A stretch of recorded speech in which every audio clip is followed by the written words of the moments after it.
Welcome back to the deep dive. Today we're doing something a little different. It's almost like we're undertaking translation work. Right, but not between human languages. We're talking about cats. Exactly. We're diving deep into the nonverbal communication of feline affection, and we're using a fantastic piece of material we've called the soft language of feline devotion. Our mission today is pretty profound, actually. We want to give you a kind of gentle dictionary for all those subtle acts of silent love. A shortcut, basically. Yeah, a shortcut to understanding what your cat's actually trying to say. We've pulled out 8 key words and 5 defining behaviors. And these aren't, they're not dramatic pronouncements. No, not at all. They're small, steady, warm gestures that signal this deep trust and an unmistakable affiliation. Exactly. This isn't about the loud meow when the food bowl is empty. We all get that one. Yeah. This is about understanding the intent when your cat does something quiet, something almost forgettable, that actually proves you are their entire world. We're looking past the behavior and right into the emotion. Okay, so let's unpack this language. Where do we start? The foundation, I think. The source material calls it the concept of soft. That's word 1, soft. And this is so critical because it really sets the emotional tone for the whole relationship. Feline love has to be soft. What does that mean exactly? Low impact. Low impact, low volume, deeply gentle. I mean, think about a cat's sensory world for a second. It's way more intense than ours.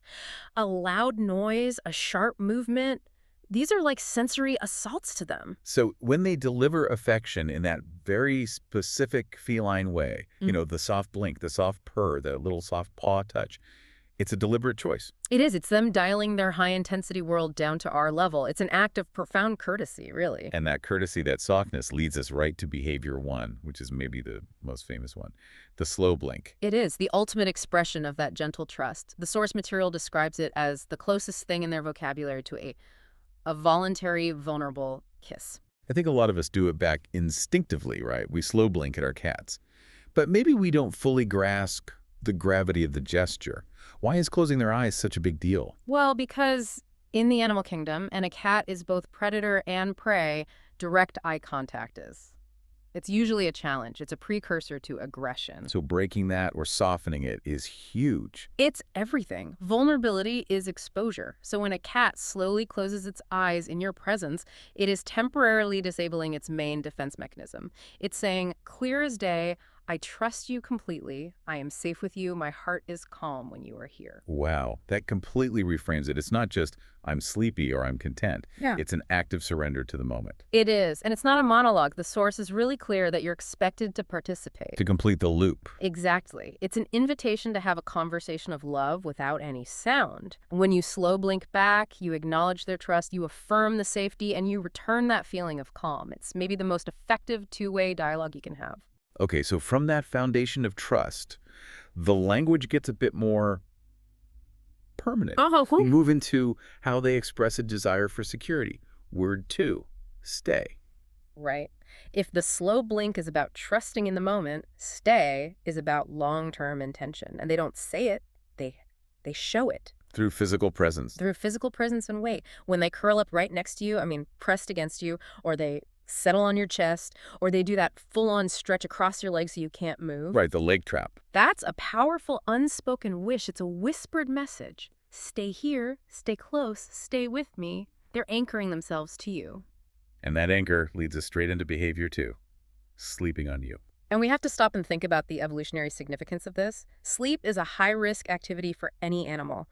So for a cat to choose to sleep on a person, On you. choosing you as the literal cradle for their most vulnerable state, that signifies a level of security that's way beyond just seeking warmth. They're essentially choosing your steady heartbeat as their pillow. Precisely. And that communicates a love that is steady, reliable, and just. Profoundly real.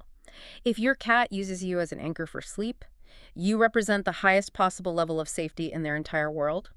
You're their security blanket.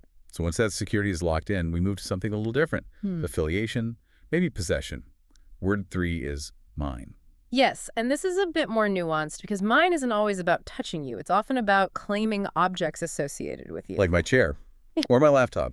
Definitely my laptop. Always the laptop. Or the blanket only you use.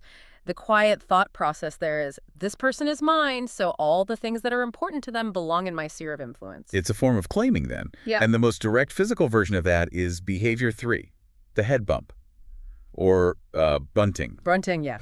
And it is so much more than a greeting. It's a really intimate act of affiliation, of partnership. How so? The head bump uses scent glands on their cheeks and forehead to mark you. It's a deliberate action. They're blending their scent with yours. The message is, unequivocally, you belong with me. It's proprietary, but in an affectionate way. Completely. It shifts the dynamic from just two beings living in the same house to being a recognized unit, a family. Okay, so we've established trust with soft, permanence with stay. How do they communicate their commitment to the present moment? This brings us to word 4, here. Here is such a profound concept, I think, because it speaks to their incredible ability to live without our very human anxiety. Cats live almost entirely in the present tense. They don't worry about yesterday or rush towards tomorrow. Not at all. So when your cat just curls up beside you or maybe just rests a paw on your arm while you're reading, the message is intensely focused on right now. The quiet thought being, here, this moment, with you. This is enough. It's a lesson in mindfulness wrapped in fur. They're gifting you their focused, undivided presence. And of course, when they settle into that perfect here moment, we often get behavior 4, the purr. The source calls it a heartbeat made of vibration, which I love. It's beautiful, isn't it? We all think purring just means happy, but it's so much more complex. Research actually confirms that the frequency of a cat's purr, it's around 25 to 150 hertz, is in the exact range that promotes tissue regeneration and bone healing. So they're not just happy, they could actually be self-soothing or even self-repairing. Exactly. So when they purr on you, it's a dual message. 1, I am at peace, and 2, I trust you with my physical well-being. You are my comfort. But it gets deeper. Yeah. Sometimes they purr when they're stressed or hurt. And when they do that with you, it's a silent plea. You are the stability I need to heal. It's a lullaby given only to their closest people for joy or for repair. That gives the purr so much more weight. Oh. Now, we've talked about stay, the need for physical closeness, but sometimes love is about distance, which brings us to word 5, near. And near love is, you could argue, an even higher form of commitment than stay. Also. Because stay often involves a practical benefit, like warmth.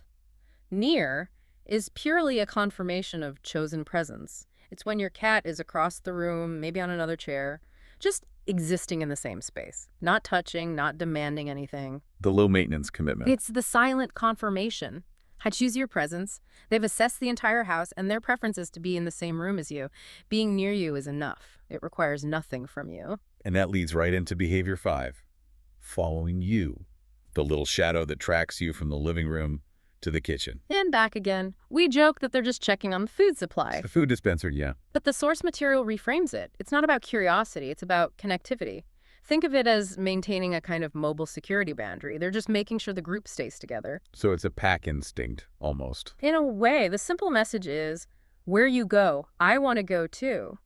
It's a desire to participate and maintain that shared security no matter which room you're in. That sense of shared space and activity brings us to word 6, which is listen. And they listen with more than just their ears, don't they? Oh, with their entire body, their eyes, their ears, their whiskers, all of it. When you talk to them and they give you that little head tilt, like they're trying to parse every single syllable. Yeah, like they totally get it. They are offering you a profound form of love, quiet, focused attention. In a world where we're all so distracted, giving another being your complete undivided attention is a powerful gift. It really is. For a cat whose attention is usually reserved for things that are, moving or edible. Right. When they redirect that laser focus onto you, just because you're speaking, it means they value your presence. Quiet listening is one of the most powerful forms of devotion in this language. So with all these soft, subtle gestures, how do we know when the love is? I mean, human relationships often seem to need these big, dramatic moments. But this is where the cat teaches us a lesson. Word 7 is enough. Feline philosophy says love doesn't need grand gestures. It lives in the small, repeated things. And the source gives some perfect examples, like the soft brush of a tail on your leg as they walk by. Or the gentle little paw tap on your arm that just says, hey, I see you. Or the way they sit like a tiny guardian facing the door while you're resting. Those little things, repeated day in and day out, are enough. They're absolutely enough to sustain the bond. They teach us that fulfillment comes from the quiet repetition of care, not from some big, exhausting effort. And that brings us to the final word, the promise that underpins all of this. Word 8. Always. Always is a commitment that's slow to build. It's gentle, it's careful. They don't rush into it, but the source material is very clear. Once you are truly let into their inner world, once you've gotten the soft, the stay, and the enough, Yeah, and you're in. you're in. That relationship is enduring. You become their comfort, their safety, their definition of home. It's fascinating. The material really reflects on the unique role we play. We're not an owner, are we? We're more of a devoted companion in their slow, soft life. It's a love that doesn't beg or cling or rush. It just exists. Soft, warm, steady. And that's really the core takeaway for you listening. Right. By understanding the vulnerability of a slow blink, the commitment of just being near, and the sufficiency of enough, you now have the vocabulary. You can translate these acts of devotion. You can move from just observing to actually communicating. Exactly. So what does this all mean for you, the learner? You now understand this language of soft devotion. We know that when a cat chooses to stay, they're declaring you safe. So based on that, here's a thought. How does it feel to really engage in that silent conversation? To let your cat know with that same intentional, soft energy that the feeling is mutual? We encourage you to try it right now even. Yeah, try the conversation. Offer slow blink, a moment of intentional stillness, and let your cat know without a single sound. I'm here, I stay, you are my home.